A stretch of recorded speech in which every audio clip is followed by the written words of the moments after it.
tarde. Bueno, yo es curioso porque veo que hay una audiencia de jóvenes, que la mayoría de ellos están a la derecha de la sala, y los un poco más maduros que están todos a la izquierda, con poca conexión intergeneracional. Pero bueno, esto no tiene ninguna importancia, es una manera de empezar.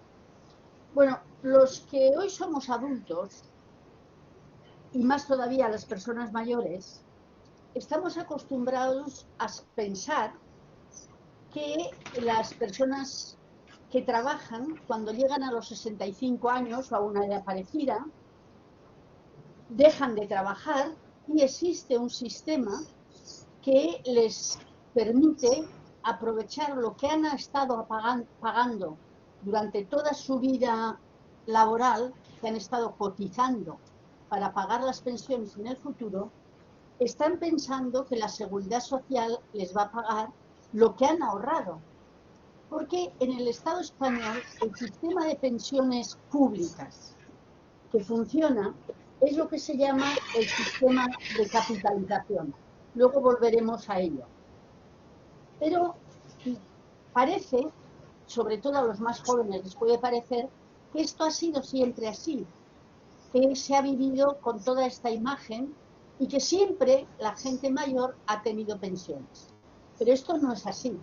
El tema de las pensiones es, por una parte, muy antiguo y por otra parte, muy moderno. Muy antiguo en el sentido de que existe ya la ley de pobres desde la Edad Media. Se han rastreado y las primeras leyes de pobres codificadas, porque ya existían antes, son de 1587. O sea que fijaros, si las leyes de pobres, que eran ayuda para que los pobres no se murieran de hambre en las carreteras, son desde 1587, pero existían tan pronto como 1536. O sea que estamos hablando de algo verdaderamente muy antiguo.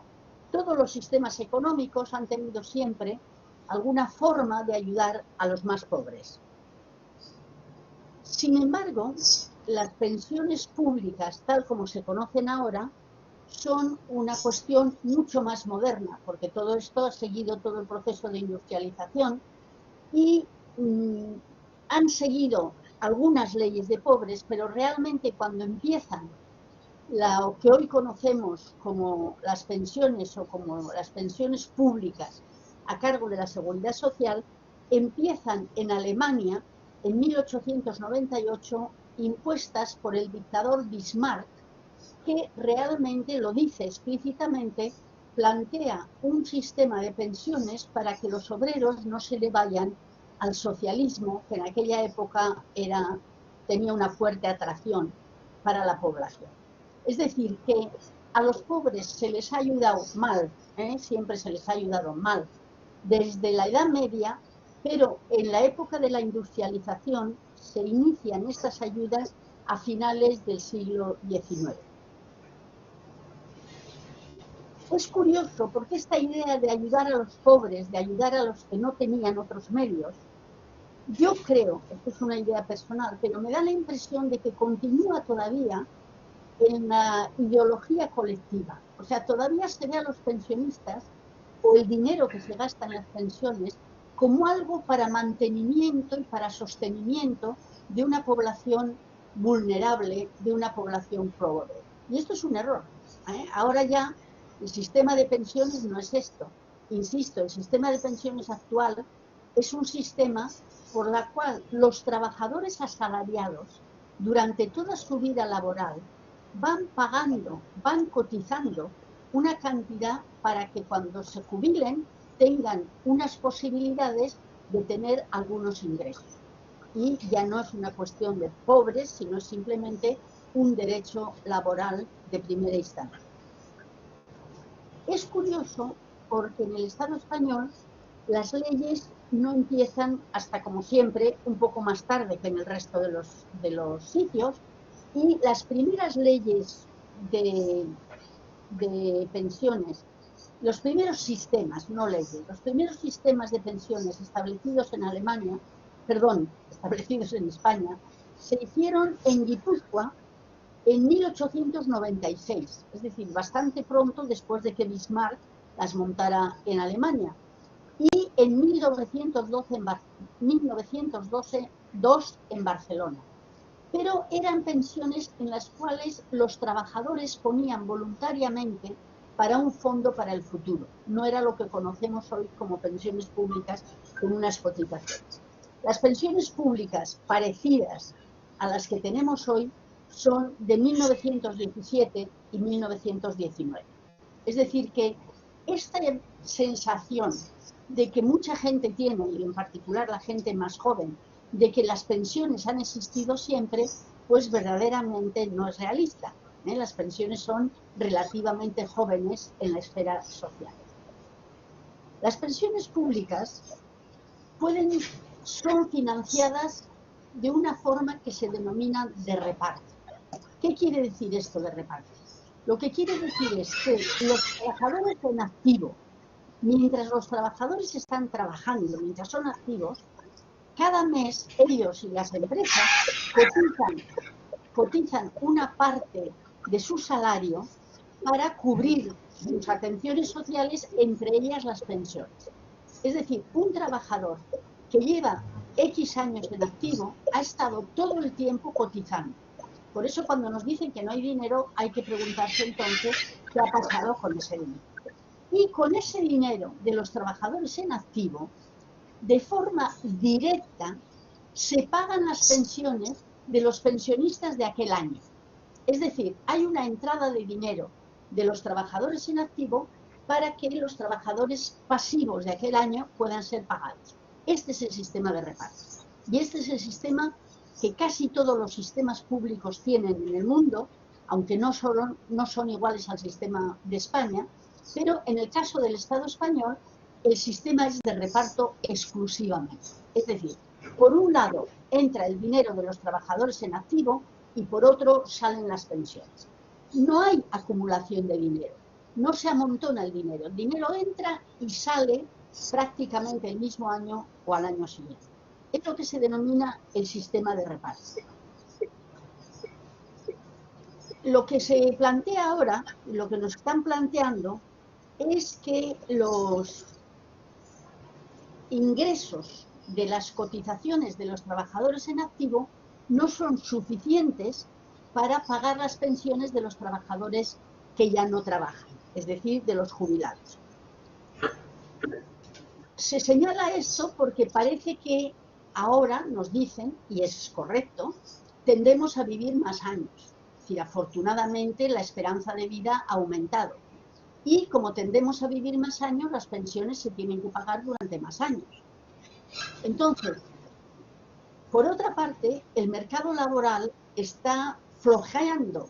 El mercado laboral cada vez es más precario. Yo no diría que trabaja menos gente, porque no trabaja menos gente, pero no trabaja lo suficiente y los salarios no proporcionan cotizaciones como para poder pagar las pensiones en este sistema de entradas y salidas. Y por lo tanto nos dicen que hay un problema de financiación. Y como hay un problema de financiación, hay un déficit cada año. Es decir, los ingresos son menores que las salidas. Y es curioso porque este argumento es un argumento además global. No es un argumento del Estado español, es un argumento del mundo entero. Es decir, que hay que tener en cuenta que este problema que nos cuentan de financiación de las pensiones es sostenido prácticamente, desde luego, en todos los países del ámbito occidental y también en otro tipo de países. Lo sostienen todas las grandes instituciones internacionales. En primer lugar, lo sostienen todos los entes financieros, todos los bancos, todas las grandes compañías de seguros sostienen este argumento. No hay dinero porque hay demasiados ancianos y no hay suficientes entradas para financiar. Y sobre todo dicen, de aquí a 50 años no habrá dinero. De momento tienen el dinero, pero de aquí a 50 años no habrá dinero. Y el sistema público tiene problemas de financiación, nos dicen. Y son los entes financieros globales los que explican más esto. Y también las grandes instituciones públicas internacionales. ¿eh? Particularmente el Banco Mundial, que, bueno, luego vuelvo rápidamente a la historia. El Banco Mundial, el Fondo Monetario Internacional, la Unión Europea, la OCDE, es decir, que es un tema global, no es un tema de un Estado particular, ¿eh? En general, es un tema general. Este tema de que no había suficiente dinero para las pensiones se inicia en 1973 en el Chile de Pinochet, ¿eh? Y después siguió con el dictador Videla en Argentina en 1976. Y entonces, yo como soy muy mayor recuerdo aquello perfectamente, no se le dio demasiada importancia porque era una cosa de dictadores del cono sur y realmente no parecía que iba a acercarse a la realidad de los países centrales, digamos. Sin embargo, esto duró poco, porque ya el año 1994, que no había ninguna crisis económica importante, el Banco Mundial emitió un informe que se llamaba Salvando las pensiones de la vejez. Y en ese informe venía a dar como el disparo de salida a la imagen de que no había dinero para las pensiones. Y lo hacía el Banco Mundial para todo el mundo. Es decir, que aquello que había sido una cosa que empezaba en el cono sur con unas dictaduras se generaliza para todos los países y se empieza a considerar que el problema de la financiación de las pensiones era grave. Esto era ya en 1994. Aunque antes incluso ya se hablaba de eso, desde 1973, pero sobre todo empieza por ahí. Es decir, que tenemos un planteamiento de crisis financiera de las pensiones públicas. Desde ahora, dejarme de anticipar ciertas conclusiones a las que llegaremos, en el sentido de deciros que esto que parece tan lógico, vivimos demasiado. Sabéis que hay un ministro japonés que les dijo a los japoneses que a ver si se morían más pronto porque no tuvieran tantos interés. Y también la señora Lagarde, que es la directora actual del Banco Mundial, perdón, que es la directora actual del Banco Central Europeo, cuando era la directora, un personaje importante en el Banco Mundial, dijo que, claro, el que las personas mayores viviéramos muchos años constituía un problema serio, ¿no? Es decir, que la imagen es de que vivimos demasiado. Fijaros que es curioso que en este capitalismo tan triunfante en muchos momentos, resulta que lo que son problemas positivos, lo que son aspectos positivos, como es vivir más años, inmediatamente se convierte en un problema. Las personas mayores vivimos demasiado, nos empeñamos en no morirnos y verdaderamente eso está creando problemas, nos dicen. Bueno, todo esto que tiene su lógica o que parece que tiene su lógica es un sistema falsamente construido. No es una realidad económica fundamental, no es una realidad económica, entre comillas, natural. Es una manera de ver el problema. Y esa manera de ver el problema es la que les conviene, lo volveremos después, especialmente a las grandes instituciones financieras internacionales. Pero anticipo desde el principio que es una manera muy sesgada de ver esa realidad y que no es la única manera, ni muchísimo menos, sino que es la manera que les conviene a ciertos intereses. Que tiene su lógica, pero es que son muy listos y las cosas las plantean con ese tipo de lógica. Nosotros vamos a ver que perfectamente pueden existir otros tipos de lógica, o por lo menos yo voy a intentar explicaros cómo lo veo yo. Así funcionan las pensiones públicas desde, insisto, 1973 y después desde el pistoletazo de salida a la idea de crisis de 1994 del Banco Mundial, que sigue insistiendo en que hay una crisis de pensiones. Este tema está trufado, lleno de falsas verdades.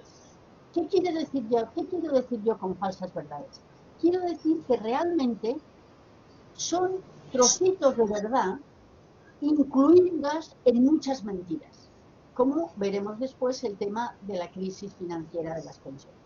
Pero todo el tiempo tenéis que pensar que lo que nos dicen tiene algo más por debajo que no nos cuentan, que realmente conduce a ciertos planteamientos en una dirección específica. Esto pasa con las pensiones públicas, nos dice. Bueno, hay también otra forma de ahorrar para la vejez. Es decir, toda la vida ha habido personas que tenían salarios suficientes como para poder ahorrar. Y si tienes salarios suficientes como para poder ahorrar, ahorraban para la vejez, porque todos sabemos que en la vejez llegará un momento en que no es posible trabajar y no es posible tener ingresos.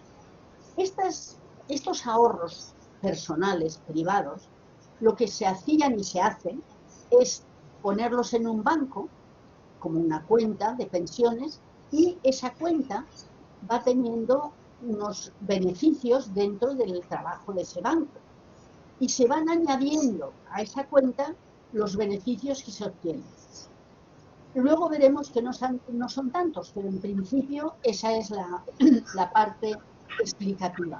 Y entonces, cuando llega uno a la jubilación, con el dinero que haya acumulado entre lo que se ha puesto y los beneficios que se han obtenido, se van pagando las pensiones.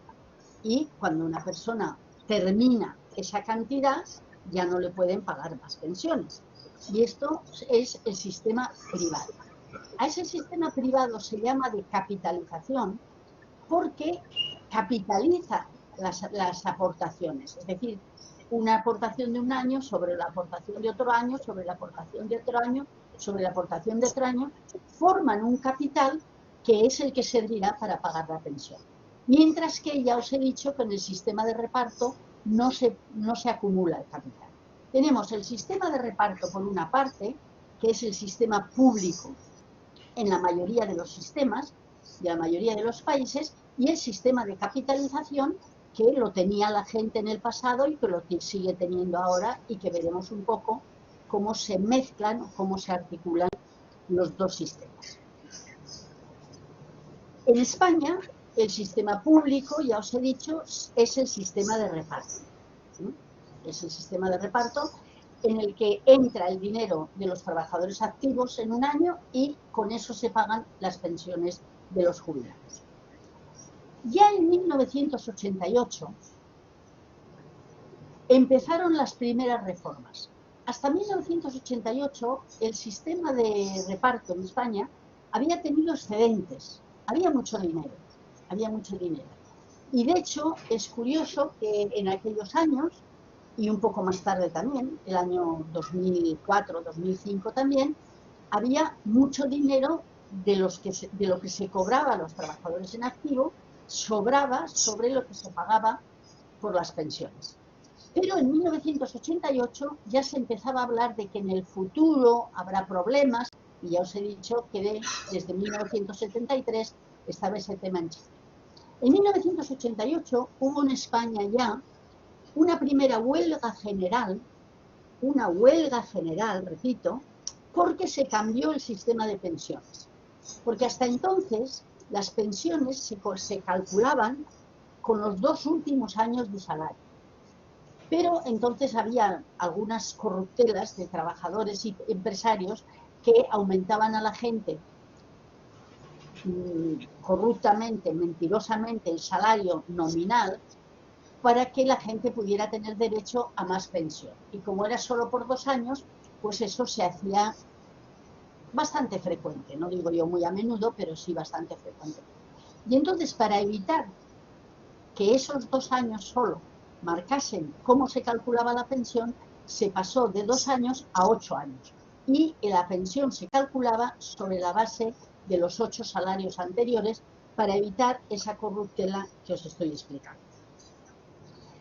Y hubo, insisto, nada menos que una huelga general de todo el país, no solo de los pensionistas. Ahí empezó todo un proceso de reformas, y de reformas sobre reformas y reformas. Primero fue la de 1988, pero después, animados por el informe del Banco Mundial de 1994, las reformas fueron más abundantes. Tanto es así que en 1995 se estableció el llamado Pacto de Toledo. ¿Qué es el Pacto de Toledo?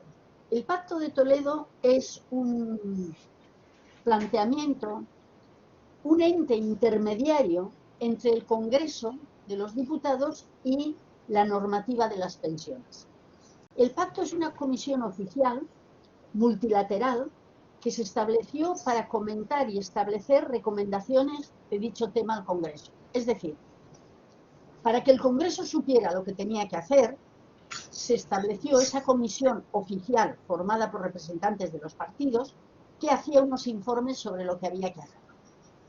Y esto primero se hizo en 1995, se planteó que se reuniría cada 5 años para revisar las pensiones, se siguió haciendo cada 5 años hasta que en 2020, en 2019 con la pandemia se suspendió el Pacto de Toledo y no se recuperó hasta 2020, que se presentó el último informe en noviembre de 2020. Es decir, que tenemos el Congreso de Diputados con un sistema de asesoramiento oficial para saber lo que había que hacer. En aquel momento, insisto, todavía había bastante dinero en el fondo de pensiones. Tanto es así que en el primer Pacto de Toledo se montó el fondo de pensiones, es decir, una hucha, que ahora se habla de ello en esos términos, una hucha donde se metía cada año lo que sobraba, una parte de lo que sobraba, no todo lo que sobraba, para que si un día venían las cosas mal, hubiera un dinero guardado para poder pagar las pensiones. Bueno, esto ha sido así y tanto es así, insisto, que el año 2004, 2006 yo creo que era, o 2007, el señor Solbes, que era ministro del gobierno del PSOE entonces,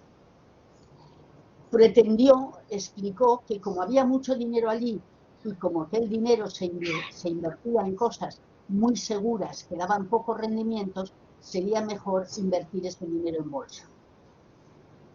Pretendía que se invirtiera el 30% de lo que había allí en bolsa, pero los sindicatos dijeron que solo el 10%. Y afortunadamente en esa discusión entre el 2010 y entre el 10% y el 30%, llegó la crisis financiera de 2008, la bolsa se fue al carajo y entonces aquella propuesta del señor Solbes quedó sin hacerse. Afortunadamente, porque imaginaros lo que hubiera sido si se hubiera invertido el dinero de las pensiones en la bolsa de aquella época.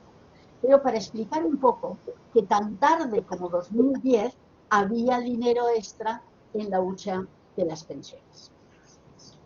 Entonces, ¿por qué hay problemas ahora? Ya os he dicho que la teoría o la excusa es verdaderamente el decirnos que en el sistema de reparto, en el sistema público, vivíamos demasiados años, hay, según dicen ellos, demasiados pocos trabajadores y entonces hay que reformar el sistema para que haya más dinero disponible. Curiosamente, sin embargo, hay que aceptar que todas las reformas que se han hecho hasta ahora han ido dirigidas a disminuir las pensiones.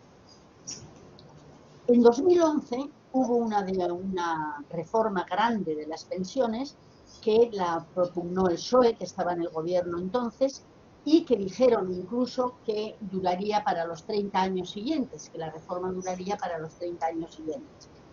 Pero no duró 30 años porque el PSOE perdió las elecciones y en 2013, estando en el poder el PP, quiso hacer su propia reforma. Es decir, que desde 1988 tenemos reformas tras reformas tras reformas. En 2011 tenemos una reforma fuerte, muy importante, que aumentó la edad de jubilación de 65 años a 67, aspecto que todavía está en discusión, y en 2013 hubo otra reforma del PP que estableció lo que se llama el factor de sostenibilidad.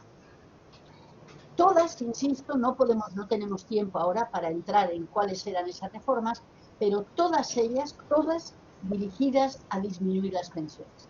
Y hay una cosa que a mí personalmente me enfada mucho. Se dice, no hay dinero para las pensiones. Y muy pocas veces se dice, ¿y eso qué les va a pasar a los pensionistas? Hay que disminuir las pensiones. Bueno, si hay que disminuir las pensiones, ¿qué van a hacer los pensionistas? Hay titulares bastante escandalosos que dicen, si se aumenta la edad de jubilación, se ahorrarán 4.000 millones de euros al año. Bueno, ¿ahorrará quién? porque si las pensiones disminuyen, resulta que son los ancianos de este país los que tendrán menos dinero. Entonces, es posible que la Seguridad Social ahorre los 4.000 millones, pero ¿a costa de quién? A costa de los jubilados que recibirán menos dinero.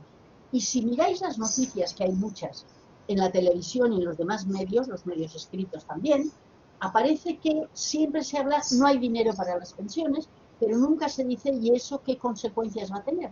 Hablan de los pensionistas como si todos tuviéramos mucho dinero, como si ya viviéramos todos muy bien. Y realmente la media de los pensionistas en el Estado español es de 1.200 euros según la región. Sin embargo, la media, como todos sabéis, porque conocéis este tema, la media siempre tiene muchísimas observaciones por debajo de la media. Y hay muchísimas pensiones en España que son de 600 euros, 700 euros, 800 euros, porque los salarios han sido bajos durante muchos años. Es decir, que esta idea de la crisis de las pensiones ignora totalmente el bienestar de los pensionistas. Y hay que tener un poco en cuenta qué pasa con esto, ¿no? Bueno, entonces los pensionistas, que somos viejos, pero no somos tontos, ni estamos lelos, algunos podemos estar enfermos, pero no todo el mundo está lelo, pues estaban muy en contra de cómo iban estos asuntos y sobre todo la reforma de las pensiones de 2011 y de 2013, y un gran número de pensionistas no aceptaron estos términos y llevamos años reivindicando mejoras en las pensiones públicas y afirmando que no es verdad que no son sostenibles, que son pues pensiones que pueden sostenerse. En una lucha permanente, que como todos conoceréis, me parece, es una lucha de gran vitalidad y originalidad, que ha generado una gran dinámica reivindicativa y que en este momento es uno de los movimientos más importantes de tipo movimiento social reivindicativo en el Estado español. El debate está bastante enconado y han pasado muchas cosas que no podemos recoger aquí. Si queréis, hay mucha bibliografía y se puede leer en cosas sencillitas. Yo hice un libro que se llama El cuento de las pensiones, lo menciono porque es muy fácil de lectura y os puede servir a algunos, no tengo comisión en el libro, pero que sepáis que hay materiales muchos, ese libro lo menciono, pero hay otros muchos más que están hablando de todo lo que ha pasado en las pensiones. Los pensionistas, como sabemos también, siguen reivindicando, todavía el domingo hubo manifestaciones en 40 ciudades españolas, para que se eliminen las reformas de 2011 y 2013 y que se establezca un sistema de pensiones seguro y que permita pensiones decentes a los pensionistas. Sobre todo las mujeres tienen pensiones todavía peores. Entonces, a ver, vamos de reforma en reforma. 1988 empiezan las reformas, hay un cúmulo de reformas menores. 2011 hay una reforma importante con el gobierno del PSOE, 2013 hay otra reforma muy importante también con el gobierno del PP, todas ellas, insisto, dirigidas a disminuir las pensiones, y ahora estamos en una situación en la que nos siguen diciendo, el gobierno actual de coalición nos sigue diciendo que no hay dinero, que hay el peligro de que no haya dinero para las pensiones y que hay que hacer otra reforma de pensiones, y es la reforma del señor Escrivá. Tantas reformas, o sea, parece que hay un consenso general de que las pensiones no se podrán financiar en el futuro. Y los pensionistas dicen que eso no es así, que hay otra manera de ver las cosas, una manera que en gran parte yo comparto, y nos encontramos ahora con un movimiento reivindicativo potente, por un lado, de pensionistas, también de algunas otras personas, aunque no sean pensionistas, y el ministro de Seguridad Social, señor Escrivá, que hace también otras propuestas. ¿Por qué tanta problemática? ¿Por qué hay este conflicto de intereses por un lado?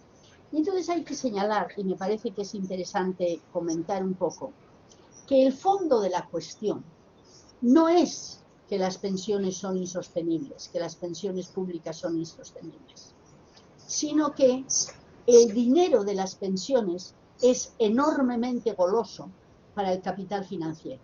es decir, para los bancos y para las compañías de seguros. Intento explicarlo. Si las pensiones públicas son correctas, nada más que correctas, en el caso del Estado español son justitas, como os acabo de decir, la gente se apoya en ese ahorro para la vejez y quizá no ahorra mucho más. Pero lo que a los entes financieros, a los bancos y a las compañías de seguros les interesa mucho es que la gente ahorre dinero e invierta, lo ponga en compañías de seguros en forma del sistema de capitalización. ¿Me oyen, verdad? Sí, sí. Perdonen, es que de repente se ha borrado la pantalla y tenía miedo de que no me oyeran. Bueno, entonces, debe de ser los bancos, que no les gusta lo que estoy diciendo. La cuestión es que la gente ahorra, pone ese dinero en el banco con sistema de capitalización, lo cual le permite al banco manejar ese dinero, gestionar ese dinero para obtener muchos más beneficios, parte para el dinero mismo, pero otra parte para el banco, y además le da mucho más poder. Fijaros que en el Estado español, al año, las pensiones públicas, solo las públicas, suponen en torno a 140.000 millones de euros. Eso es mucho dinero. Y esos 140.000 millones de euros, si fuesen como ahorros a los bancos y a las compañías de seguros, pues estarían contentísimos. Y entonces lo que pretenden es que las pensiones públicas sean cada vez menores para que la gente que tiene dinero para ahorrar, solo la gente que tiene dinero, porque la que no tiene dinero para ahorrar no podrá ahorrar de ninguna manera, haga pensiones privadas. De forma que el importe de las pensiones públicas baje y haya mayores inversiones entre la gente que puede ahorrar, que no son todos, para que se inviertan en los bancos y en las compañías de seguros. Es decir, que es un campo magnífico para obtener los entes financieros privados más beneficios y más poder. Las pensiones privadas son lo que nos dicen a veces, el señor Escrivá no lo dice tanto, pero otros muchos en las otras reformas lo han dicho. Si usted no está contento con su pensión pública, hágase usted una pensión privada. Pero para eso, claro, tiene usted que poder ahorrar. Lo que quiere decir es que realmente esas pensiones privadas son solo para la gente que puede tener ahorros. Y además, esto está muy estudiado y muy trabajado, esas pensiones privadas son muy arriesgadas porque el dinero se invierte en bolsa. Y todos sabemos, por poco que sepamos sobre finanzas, que la bolsa es una inversión muy arriesgada. Hay quien gana mucho dinero en bolsa, pero hay quien pierde mucho dinero en bolsa. Recordemos, por ejemplo, lo que pasó con las preferentes. Es decir, las instituciones privadas invierten en bolsa y en bolsa se puede perder mucho dinero. Y además, aquello que os he dicho de que las inversiones privadas acumulan los beneficios, pues es verdad, acumulan los beneficios. Pero curiosamente, acumulan bastantes pocos beneficios. Los que seguimos un poco este tema y mirando los beneficios que tienen las pensiones privadas, nos damos cuenta que muchos años, no todos, pero muchos años, el beneficio que dan es inferior a la inflación. Mientras que en el caso de las pensiones públicas la inflación no afecta por ese lado, porque entra en el mismo año y sale en el mismo año. Pero en el de capitalización hace falta que estén muchos años y la inflación hace que no valgan lo mismo cuando entran que cuando salen. Y además los bancos cobran bastante comisión cada año para poder tener una pensión privada, para gestionar el dinero de las pensiones privadas. Han llegado a cobrar hasta el 2% por año, aunque ahora, por ley, no pueden cobrar más del 1,5%, pero un 1,5% por 35 años, por ejemplo, que es lo que necesitas para tener una pensión privada decentita, digamos, pues hace que sea muy caro. Puede ser hasta el 37% del dinero de la pensión el que se va en los gastos de cómputo. Es decir, que las pensiones privadas no son una solución para las pensiones públicas si éstas tienen algún problema. Pero, de todas formas, están en el fondo de la cuestión, porque, como sabéis bien, los entes financieros son muy poderosos.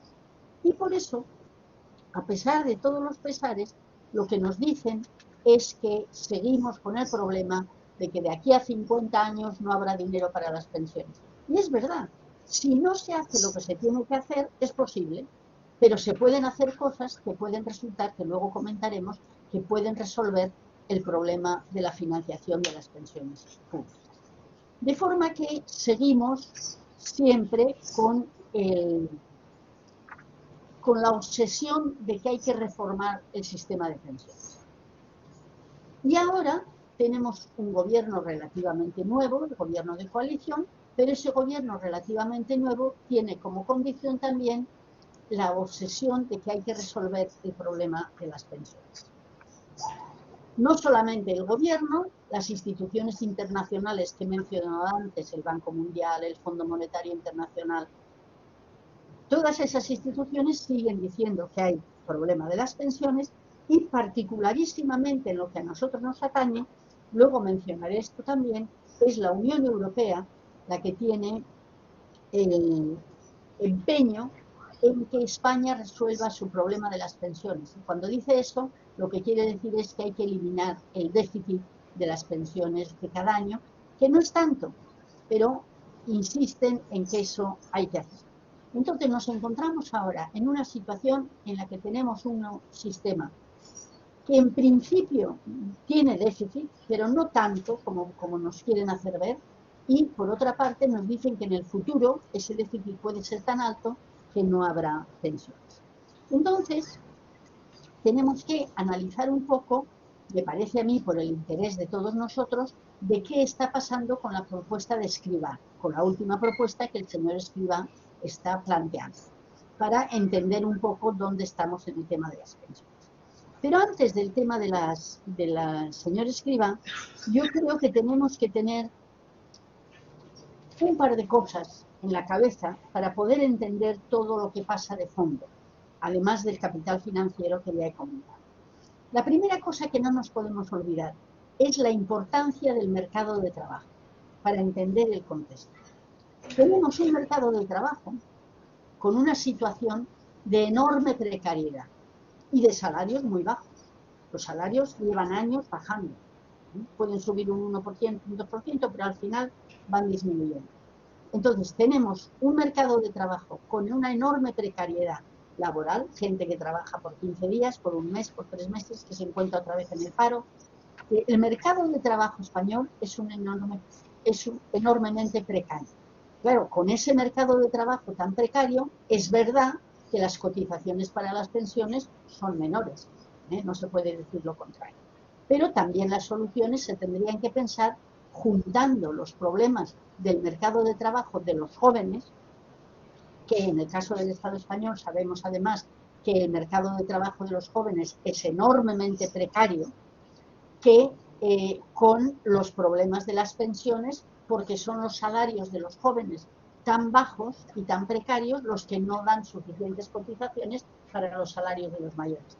De forma que en lugar de estar separados, como están ustedes hoy en esta sala, en general, lo que tendríamos que estar es mucho más juntos, los jóvenes y los mayores, para luchar por nuestros derechos, porque al final es el mismo derecho. Al final las pensiones no son nada más que el ahorro que han hecho los trabajadores mientras están en activo para tener unos ingresos cuando sean pasivos. Y los jóvenes tienen que tener unos salarios para poder ahorrar para el día que sean viejos. Por lo tanto, tendríamos que ir y caminar hacia una vinculación de las reivindicaciones de los jóvenes con los de los pensionistas y los mayores. Pero bueno, es un deber ser que espero que algún día vayamos en una dirección. Y por otra parte, tenemos que tener en cuenta qué es lo que supone la distribución de la riqueza en un país, en una zona, en una región. Porque si no tenemos eso en cuenta, tampoco entenderemos las cosas. Voy a intentar explicar. Vamos a ver. En una zona cualquiera, en un país, digamos, resulta que los gastos privados de la gente se cubren a través de los ingresos que la gente consigue generalmente con su trabajo. Si son muy ricos podrán tener ingresos de su capital, pero la inmensa mayoría de la población consigue el dinero para vivir, el dinero para sus gastos, del salario de su trabajo. Es decir, es el trabajo el que les sirve para tener los ingresos necesarios. Pero hay una serie de gastos en absolutamente todos los países que son los gastos colectivos de una comunidad cualquiera, de una sociedad cualquiera. Por ejemplo, hay unos gastos en educación, hay unos gastos en sanidad, hay unos gastos en carreteras, gastos en pagar a los políticos, hay unos gastos en miles de aspectos que realmente son gastos del colectivo, no son gastos individuales. Y esos gastos no los pagamos con el salario, los pagamos con otra cosa, que son los impuestos. Es decir, los gastos colectivos de una sociedad o de una comunidad se pagan siempre con los impuestos. Y se pagan todos los gastos colectivos, menos unos, que es muy curioso. Las pensiones no se pagan con los impuestos. Se pagan con un impuesto especial, que son las cotizaciones sociales, que es un impuesto muy alto y además un impuesto injusto, pero es especial. Mientras los demás impuestos pagan todos los gastos colectivos, como carreteras, como el ejército. Por ejemplo, ¿quién paga el ejército? El ejército no lo pagan los soldados, ni lo pagan los coroneles. El ejército lo pagan los impuestos generales del país. ¿Quién paga los gastos de la monarquía? Lo pagan con impuestos. ¿Quién paga los impuestos del Congreso, del Parlamento? Es decir, que las carreteras, las subvenciones a las empresas que están en problemas. Es decir, que los gastos colectivos de una colectividad, de una sociedad, se pagan con los impuestos. Pero curiosamente, no se pagan las pensiones de vejez. No se pagan como la sanidad la tenemos todos. Ah, pero las pensiones de vejez se pagan solo con cotizaciones. ¿Y eso por qué es? Bueno, es por razones históricas en parte, no se puede negar que es por razones históricas en las que no nos podemos detener, pero en parte es porque los gastos de las pensiones son un dinero enormemente goloso para las pensiones privadas. Y entonces, si no hay dinero para las pensiones públicas, la gente que tiene dinero irá haciéndose pensiones privadas, que es de lo que se trata a través de los entes financieros. Y no nos olvidemos que en este momento histórico los entes financieros son aquellos que tienen más poder en todas las sociedades actuales. Por lo tanto, la distribución de la renta es un elemento que hace que los impuestos generales que tendrían que pagar lo que faltase de las cotizaciones sociales no se tienen en cuenta. Fijaros que estamos hablando de muchas soluciones para las pensiones ahora y sin embargo nunca se habla de que esas, solo los pensionistas. Los demás nunca hablan de que los impuestos tienen que pagar las pensiones si no se llega con las cotizaciones sociales, que también son un impuesto. Es una pena, pero no tenemos tiempo para profundizar en esto. Entonces, teniendo en cuenta esas dos cosas, el mercado de trabajo por un lado y la distribución de la renta y la necesidad de financiar ciertos gastos con impuestos, porque son colectivos, vamos a ver rápidamente qué plantea la reforma del señor Escrivá. ¿Qué está pasando hoy? Y nunca mejor dicho, porque todavía ayer había elementos de reformas y vendrán en el inmediato futuro, porque estamos justo en el proceso de la nueva reforma del señor Escrivá. ¿Qué pasa con la reforma del señor Escrivá? Muy rápidamente, porque veo que estoy comiéndome mucho tiempo y tenemos que dejar el tiempo para las preguntas, podemos señalar que en esta reforma ha habido algunas cosas positivas, hay algunas cosas importantes positivas. Entre ellas, quizá una de las más importantes es que se ha conseguido que la actualización de las pensiones se haga por el IPC. Es decir, que cada año las pensiones se actualicen en función de la subida de los precios, porque si no los pensionistas se quedarían con mucha menos capacidad de compra. Y eso es quizá uno de los elementos importantes que se han logrado. Se ha logrado también un elemento importante que hace que unos gastos que se financiaban con la seguridad social y que actualmente todavía financia la seguridad social, que esos gastos diga la seguridad social que ya los va a pagar, diga el ministerio que ya los pagará. Bueno, todavía no los está pagando, pero ya ha dicho que los pagará. Es también otra ventaja. Hay otras cosas más difíciles que haremos referencia después, como es qué pasa con el factor de sostenibilidad.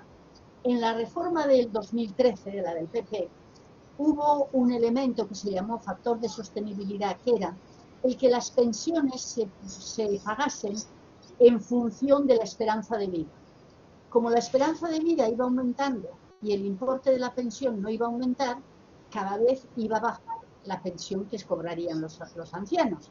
Y según los números que proporcionó la propia reforma, en 20 años las pensiones iban a bajar un 20%, automáticamente, para todos los pensionistas.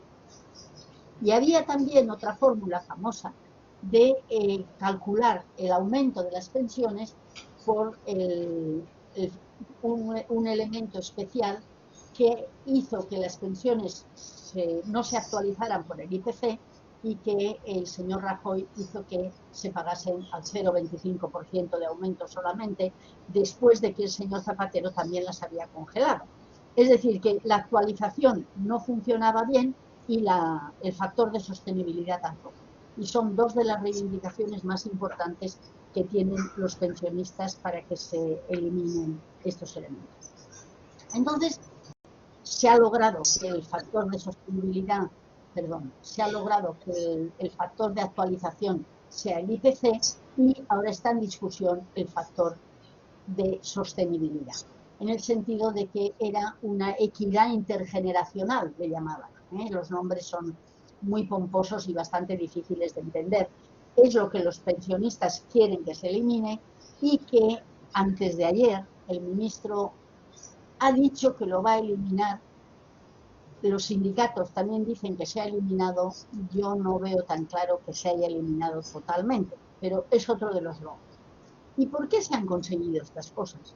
Estas cosas se han conseguido fundamentalmente por la lucha de los pensionistas. No han venido de repente porque sí. Llevamos los pensionistas 3 años o 4 luchando contra las reformas de las pensiones. Los pensionistas, afortunadamente, somos muchos y somos muchos votos y, por lo tanto, les ha dado miedo al gobierno y, de alguna manera, se han conseguido estos logros que son bastante poca cosa. Son bastante poca cosa porque la ley de que se actualizaran por el IPC existía desde 1962.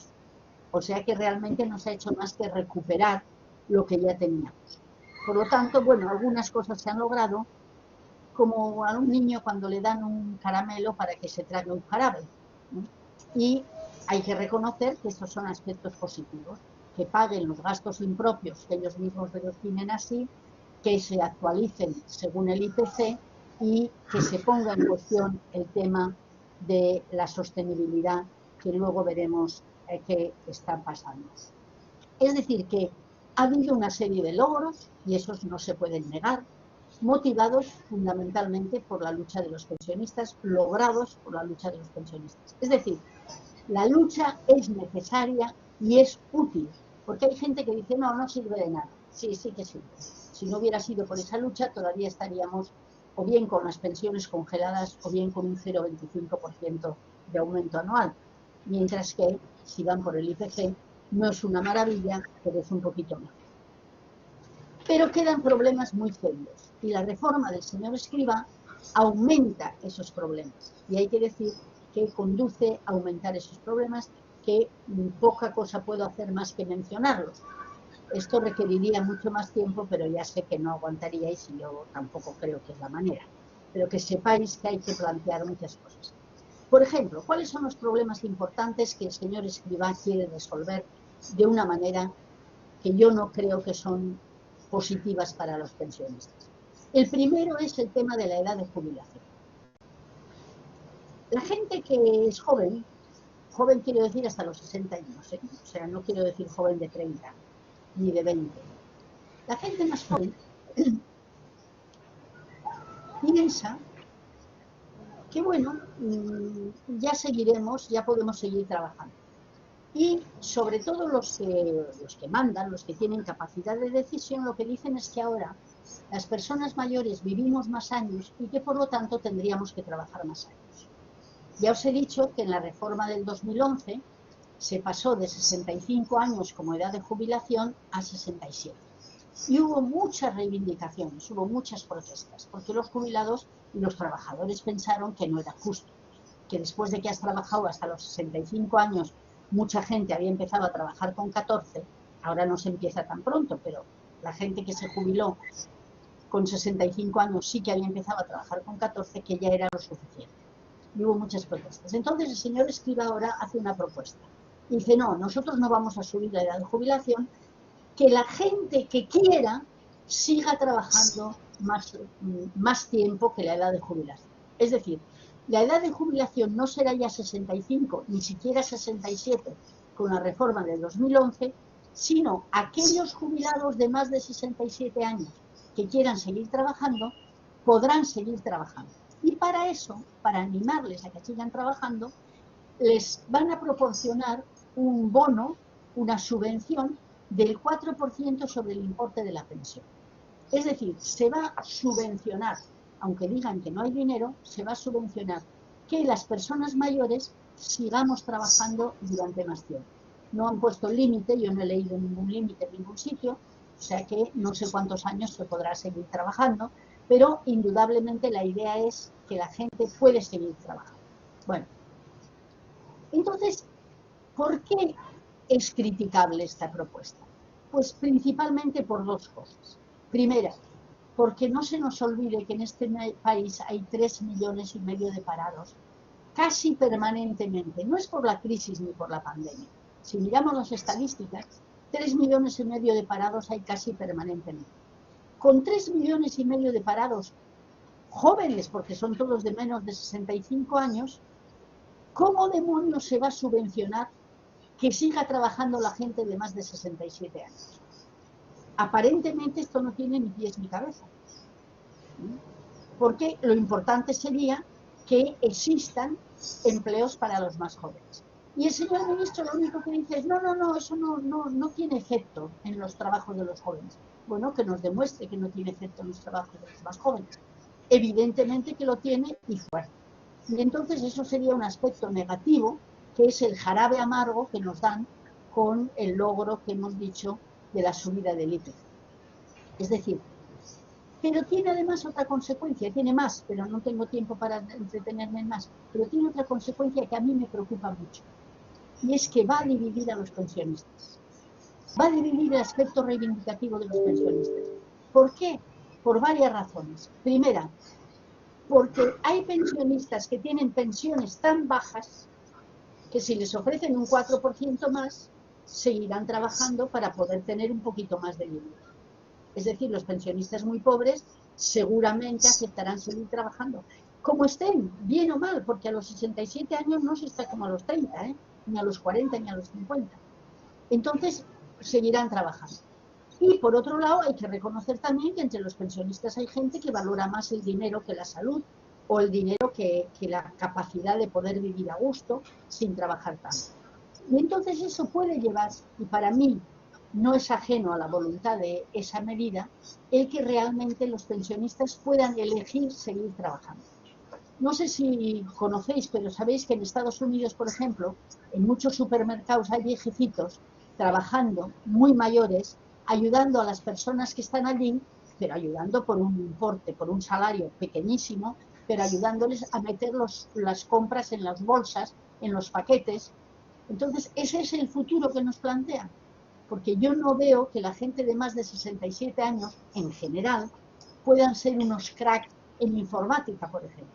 Puede haber algunos, pero no cabe la menor duda de que las tecnologías actuales están cambiando a tal velocidad que las personas mayores difícilmente podemos mantenernos. Lo hemos visto cuando hemos tenido el problema del sonido antes de empezar esta charla.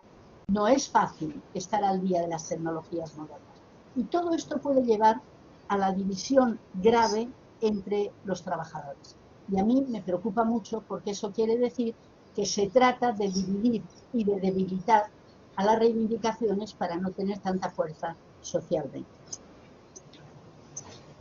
Otro de los problemas graves que me parece a mí de la reforma del señor Escrivá es el estímulo a las pensiones privadas de empresa. Ya he repetido 2 veces o 3 que el capital privado, capital financiero, tiene mucho empeño en privatizar las pensiones, es decir, las pensiones pasen de ser públicas a ser privadas, porque es negocio para el capital financiero. Pero entonces pasa una cosa, que ya desde hace varios años el Estado español proporcionó unas subvenciones, unas exenciones de impuestos a los que hicieran una pensión privada, además de tener las pensiones públicas. Es decir, tú puedes tener una pensión pública y si tienes ahorros puedes hacer una pensión privada. Y esas pensiones privadas estaban subvencionadas y siguen estando subvencionadas. Los pensionistas protestan mucho contra esas pensiones, contra esas subvenciones, perdón. Pero protestan contra esas subvenciones porque si no hay dinero, ¿por qué les van a dar subvenciones a las pensiones que hagan pensiones privadas? Y en esa protesta las subvenciones podían llegar hasta los 8.000 euros para personas que fueran mayores y tuvieran bastantes ahorros en el IRPF, que es una subvención importante. Entonces el señor Escrivá, que es un hombre muy sutil, me parece a mí, y bastante listo, dice, bueno, lo que vamos a hacer es, como los pensionistas quieren que las pensiones individuales no tengan esas subvenciones, vamos a rebajar esas subvenciones, no a quitarlas, vamos a rebajarlas y vamos a pasar a otro sistema que es pensiones de grupo de empresa. Es decir, si una empresa, todos los trabajadores de una empresa hacen una pensión privada, porque podrían hacerla pública, pero no, tiene que ser una pensión privada, entonces las pensiones pueden aumentar hasta 10.000 euros por persona. Es decir, que la reforma del señor Escrivá está yendo directamente a estimular la privatización de las pensiones. Y si todos los trabajadores tienen las empresas, muchas pensiones privadas, sin ninguna duda habrá una disminución de las reivindicaciones de aquellos trabajadores que ya tienen pensiones privadas. Y eso está pasando en el País Vasco. Está pasando en el País Vasco, en Euskadi, porque resulta que allí el PNV organizó ya ese sistema anteriormente y hay muchas empresas que están haciendo pensiones privadas para la totalidad de la plantilla. No solamente en Euskadi, en Cataluña también y en otras zonas del Estado español, pero en Cataluña también hay convenios colectivos con los funcionarios por los cuales cuando hay aumento, que ahora ya hay años que no ha habido aumento, pero los años que ha habido aumento, aunque fuera poco, una parte de ese aumento iba directamente a formar una pensión privada para la empresa, de empresa, no para la empresa, para los trabajadores, pero de empresa, y no se puede renunciar a ella prácticamente. Es decir, que el aumento de salario, en vez de ir al salario, va directamente a una pensión privada. Y eso es lo que está proponiendo el señor Escrivá para las pensiones a partir de ahora mismo, ya a partir del año 2022 o 2023, ya veremos cómo va la normativa. Es decir, que la propia reforma de las pensiones públicas está llevando directamente a que esas pensiones públicas cada día más pasen a ser privadas, porque a una empresa, a los entes financieros les interesa más que una empresa, como una empresa mediana o una empresa grande, haga una pensión privada para toda la empresa en lugar de tener que ir por cada persona, como tenían que ir antes, a hacer una pensión individual. Y otra vez esto va a dividir a los pensionistas, porque una pensión privada normalmente, porque todo esto puede variar, normalmente se hace con una cantidad que pone la empresa y otra cantidad que ponen los trabajadores. Pero un trabajador que gane muy poco, que gane 600, 800 euros, 950, que es el salario mínimo que se ha conseguido aumentar, no tiene mucho dinero para hacer una pensión privada. Por lo tanto, los que ya son pobres como trabajadores van a seguir siendo muy pobres a pesar de esas pensiones privadas. Y, sin embargo, los trabajadores que tengan mejores salarios podrán tener empresas privadas, porque además los entes financieros te permiten que tú añadas dinero a esa empresa, a esa pensión privada si quieres. Y aquí hay un elemento que tengo que mencionar, aunque sea un poco duro, y es que este tipo de negociaciones para la privatización de las pensiones se hace en los convenios colectivos. De hecho, los funcionarios tienen pensiones, convenios colectivos afirmados con ese tipo de pensiones. Y entonces, esos convenios colectivos los tienen que firmar los sindicatos. Entonces, una presión importante que tendríamos que hacer los pensionistas sería que los sindicatos no firmen ese tipo de convenios. Porque si firman ese tipo de convenios son cómplices, absolutamente cómplices de la privatización de las pensiones. ¿Se atreverán los sindicatos, y algunos ya se han atrevido, en Euskadi, por ejemplo, los sindicatos, algunos sindicatos, no todos, han sido muy activos en ese tipo de planteamientos? Y entonces realmente otra vez se trata de deteriorar la situación de los pensionistas públicos, puesto que si más de la mitad de los pensionistas ya tienen pensiones privadas, se van a resentir mucho las reivindicaciones por las pensiones públicas. Es decir, que es una maniobra, a mi modo de ver, vergonzosa, que unos partidos que se dicen progresistas acepten hacer un sistema de privatización de las pensiones directamente. Hay mucho que decir sobre esto, insisto, ya me estoy comiendo mucho tiempo. Por otra parte, otro de los problemas de este sistema es el de la reforma del sistema, el endurecimiento de las jubilaciones anticipadas. Es decir, cada vez va a ser más difícil jubilarse anticipadamente. Se trata de hablar como si la gente se jubilara anticipadamente solo porque quiere.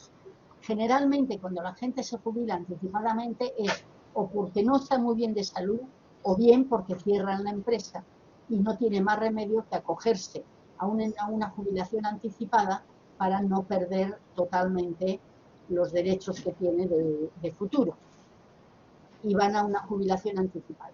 Bueno, sin embargo, se habla como si verdaderamente el interés fuera de la gente que quiere dejar de trabajar más joven, pues para divertirse más, que también estarían en su derecho, ¿por qué no? ¿No? Pero lo grave es que las jubilaciones anticipadas, que han resuelto montones de problemas de cierre de empresas en este país, van a ser cada vez más difíciles. Es decir, que, sin entrar en detalles, porque insisto, no tengo tiempo, verdaderamente las jubilaciones anticipadas van a ser cada vez más difíciles porque quieren que la gente siga trabajando, es decir, que las pensiones sean menores. Por otra parte, hay disminuciones, hay cambios en el sistema de cotización de autónomos y otra serie de cambios en los que no voy a entrar. Simplemente voy a mencionar los dos que han sido hechos precisamente esta semana, porque creo que a la gente, a todos los que estáis aquí, os interesará saber un poco cuáles son esas dos medidas. Primero, son un poco las medidas de última hora, le llamaría yo. Primero, ¿cómo están hablando del periodo de cotización para computar la pensión? Es decir, ¿cuántos años va a hacer falta de salario, o sea, tener en cuenta para calcular cuál va a ser la pensión del futuro? ¿Os acordáis que os dije que en 1988 ya hubo una huelga general porque pasó de 2 a 8 años? Bueno, en la reforma del gobierno de 2011, del gobierno del PSOE, se pasó de 15 a 25 años. Que ya era una barbaridad, porque si son 25 años de salario, son muchos años y cambia mucho los salarios. Entonces la pensión tiende a bajar. Pero ahora el señor Escrivá dijo un día que quería pasar de 25 a 35. Resulta que 35 son prácticamente todos los años que hace falta para tener una pensión al 100%. Tú tienes que cotizar 35 años para tener la pensión al 100%.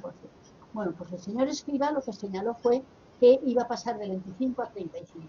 Pero hubo una protesta inmediata de los pensionistas y el señor Escrivá dijo públicamente, lo vimos todos, que no había querido decir eso, que era un mal día y que le habíamos entendido mal y que no le habíamos entendido bien y que tal y que cual, y que eso no pasaría.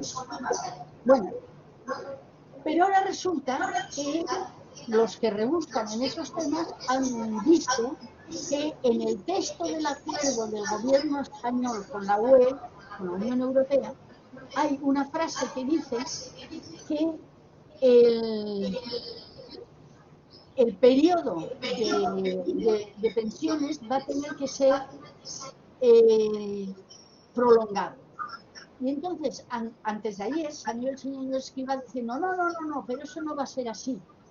Pero luego inmediatamente no han dicho nadie que lo que dice la UE no es lo que dice la UE, que no se han fijado los años, pero sin embargo va a pasar de 25 a 35 o a toda la edad laboral para los que trabajan más de 35 años.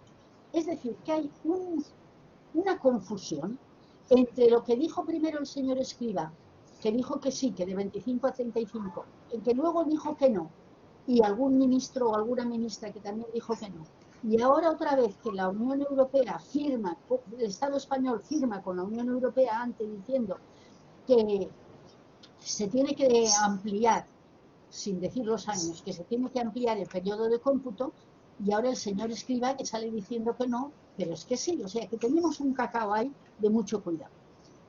¿Qué es lo que dicen como excusa para pasar de 25 a 35? Pues dicen que como hay gente que los últimos años de su vida laboral se ha quedado en el paro, a esa gente le viene mejor coger más años, que son 35, que los últimos 25. Y es verdad que hay gente que ha perdido el empleo los últimos años. Pero esa gente no es la mayoría de los trabajadores. La mayoría de los trabajadores todavía sigue trabajando hasta que le llega la edad de jubilación. Por lo tanto, se podía haber separado. Pero además es que había una recomendación del Pacto de Toledo, ¿se acuerdan que hablamos del Pacto de Toledo? Que decía que el trabajador pudiera elegir el periodo que le interesaba para que se computara la pensión. Bueno, de eso se han olvidado, de elegir se han olvidado. Y ahora dicen que prácticamente 35 años y la Unión Europea, que no dice años, pero firman con la Unión Europea que sí.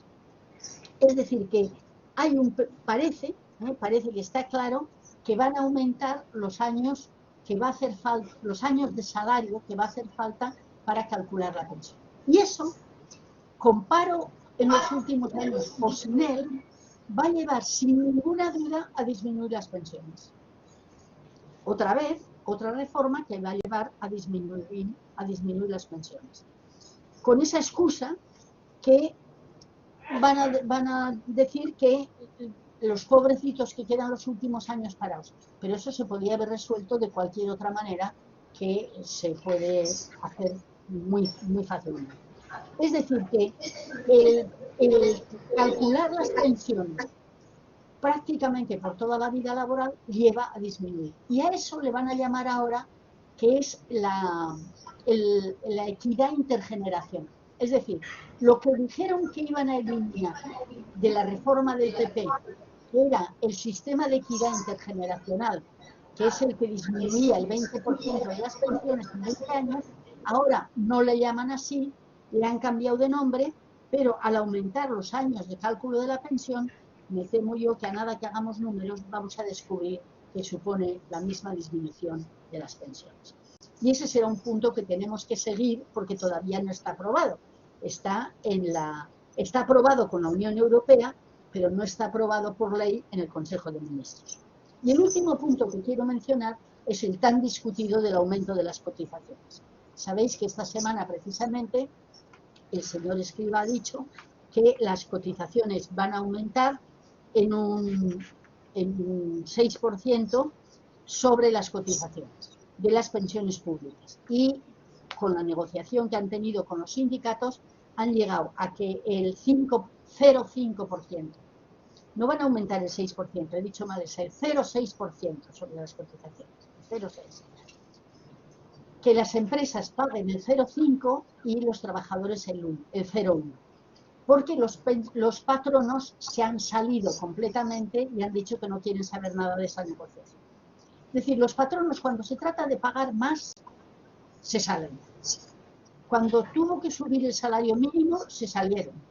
ahora que tiene que subir las cotizaciones para tener un poco más de dinero, también se sabe. Entonces, yo creo que, ¿qué pasa con este aumento? ¿Es positivo, es negativo? ¿Qué podemos comentar? Bueno, primero habría que tener en cuenta que esas cotizaciones no son tan altas. El año 1982, las cotizaciones laborales eran el 32% y ahora son el 28%. Luego, no pasa nada porque las cotizaciones suban un poco. Y por lo menos tiene de positivo que siguen siendo pensiones públicas. Es decir, las pensiones van a seguir siendo públicas, es decir, apoyados en la seguridad social, y por lo menos para mí tienen más seguridad una pensión apoyada en el Estado que una pensión apoyada en una entidad bancaria, que ya sabemos lo que les puede pasar.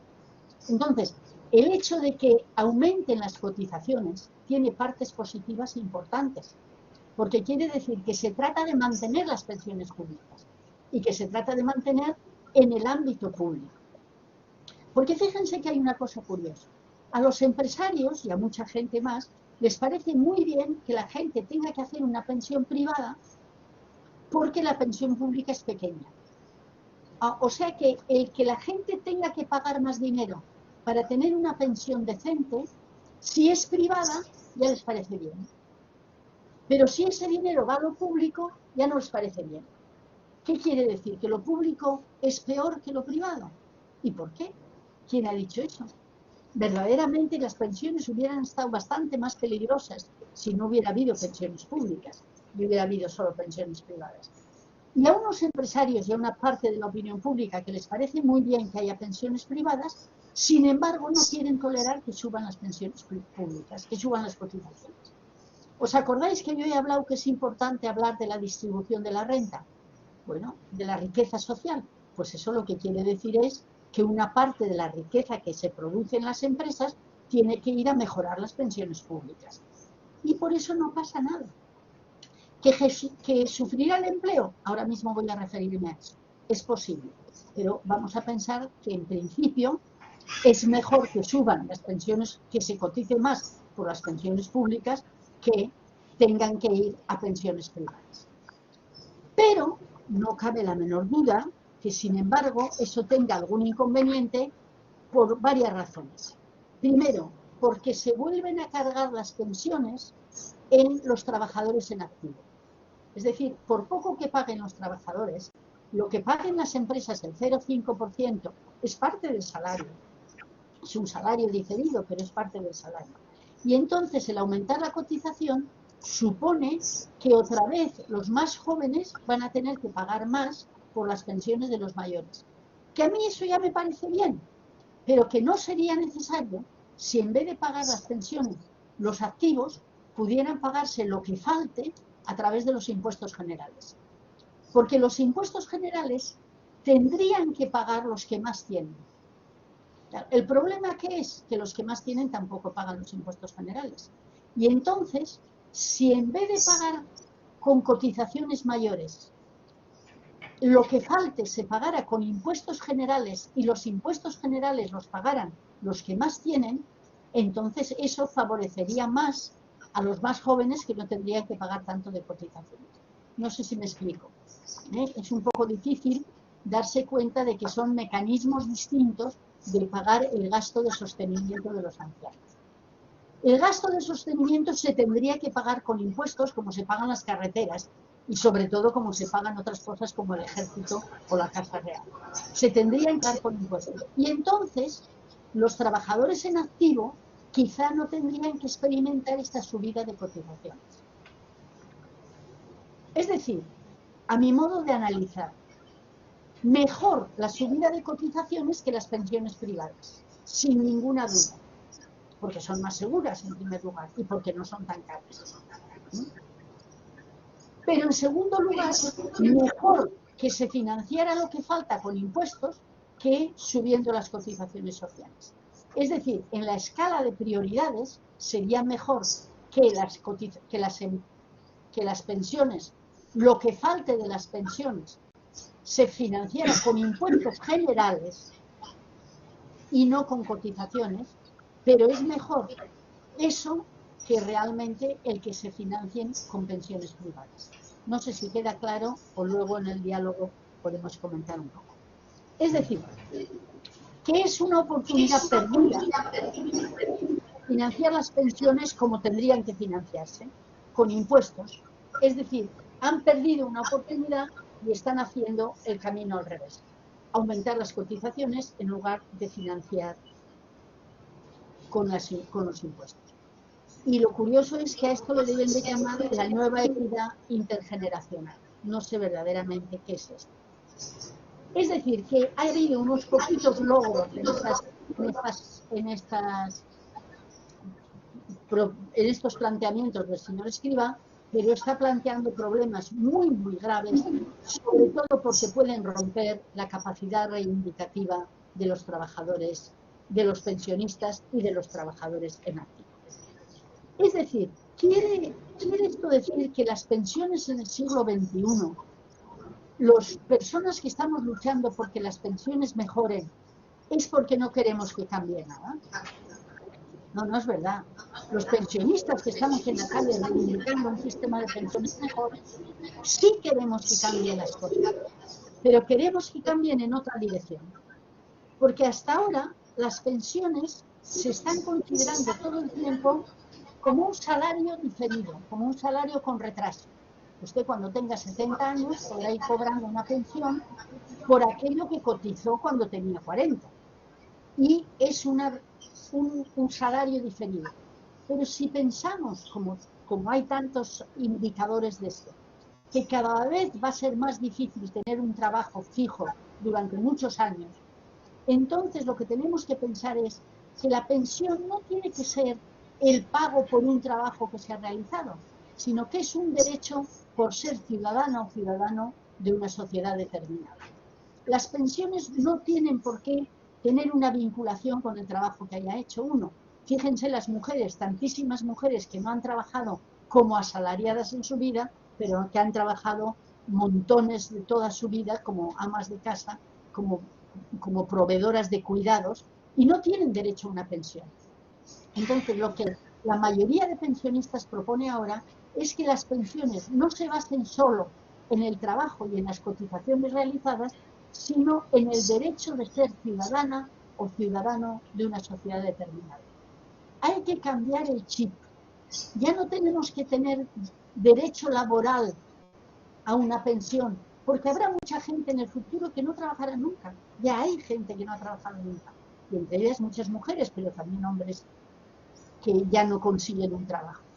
Y entonces el derecho a la pensión se tiene que cambiar y tiene que ser como el derecho a la educación o como el derecho a la sanidad, un derecho de ciudadanía. Es decir, lo que los pensionistas más lúcidos están reivindicando hoy es un sistema público, pero un sistema universal para toda la ciudadanía y no vinculado al trabajo, no tan vinculado al trabajo por lo menos. Tiene que ser como los demás derechos sociales y por lo tanto también garantizado por la Constitución. Es decir, los pensionistas que reivindicamos una diferencia en las pensiones, queremos cambiar, no somos rígidos, lo que queremos cambiar es en una dirección que hará que las sociedades sean justas y que las sociedades sean más armónicas y mucho más justas. No es que no queremos cambiar de un derecho laboral que por razones históricas es un derecho laboral a un derecho de ciudadanía, porque las condiciones de vida y las condiciones de la sociedad y las condiciones de la economía están cambiando. Queremos un sistema público, universal y no tan vinculado al trabajo. Y aquí lo dejo y pido excusas porque ha sido un rollo bastante largo. Bueno, gracias.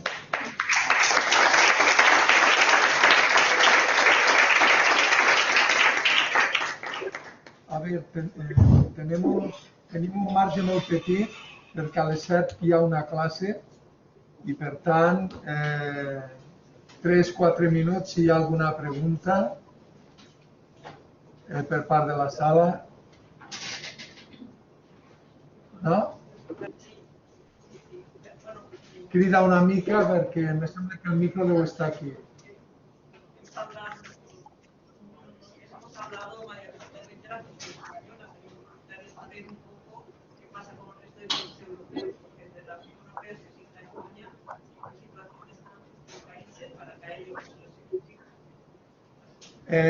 Miren, no sé si has oído la pregunta.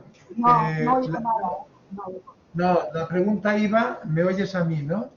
¿A mí Sí, me a ti te oyes? oigo perfectamente, sí. Vale, no, la pregunta es, ¿qué está pasando en los otros países europeos? Ya que parece que solo se fija en España, ¿no? En los otros países europeos, ¿cómo están solventando el problema?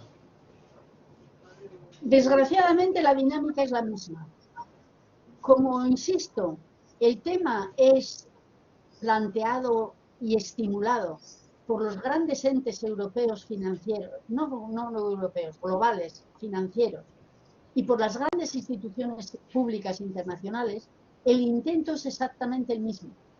Y en algunos países es anterior a lo que ha pasado, a lo que está pasando en España. Por ejemplo, en los Países Bajos, las pensiones privadas son mucho más altas que aquí, mucho más altas. En Inglaterra las pensiones privadas son mucho más altas que aquí, porque han iniciado mucho antes toda esta dinámica. Y también quizá porque los salarios son un poco más altos y dan de sí más para el ahorro y la gente se anima. Pero en Inglaterra, en los años 60 y 70, ya sé que a los jóvenes eso les parece la prehistoria, pero a los no tan jóvenes no tanto, en los años 70 y 80 incluso, hasta Margaret Thatcher, verdaderamente las pensiones en Inglaterra eran muy buenas y la gente cuando dejaba de trabajar vivía bien. Con Margaret Thatcher y el neoliberalismo empezaron a disminuir las pensiones exactamente en las mismas líneas que en el Estado español. Tanto que ahora es muy difícil que en Inglaterra un trabajador asalariado pueda vivir de una pensión. Y han ido empujando a la gente a hacer pensiones privadas. Y en Inglaterra las pensiones privadas son mucho más altas. Exactamente lo mismo en Holanda, con mejores pensiones.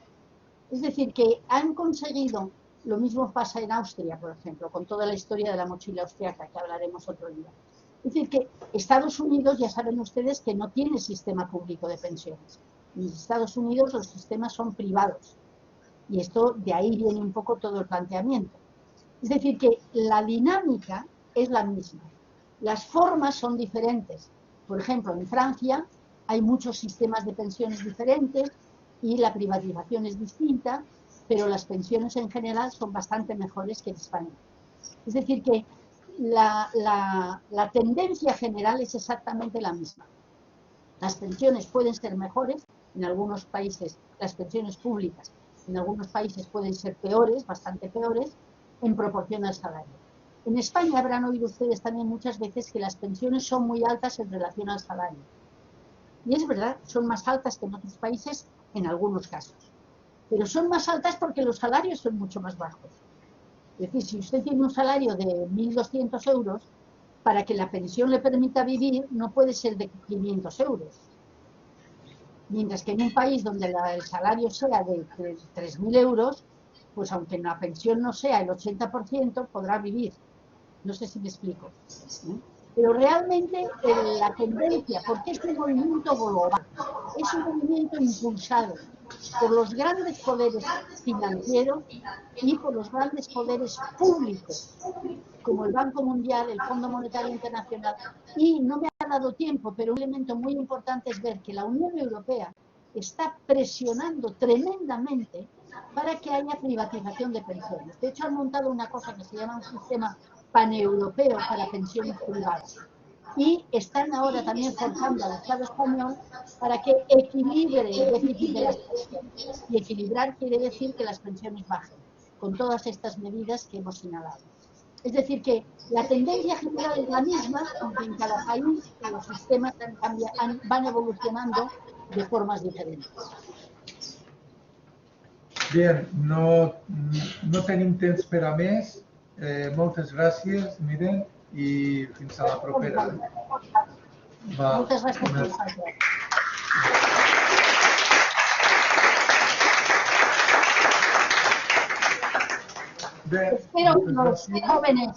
Espero que los jóvenes se interesen por el tema y espero que los mayores seamos capaces de interesarnos por los problemas del mercado de trabajo de los jóvenes. A ver si conseguimos juntar intereses. Vale, gracias. Venga, hasta otra. Hasta otra.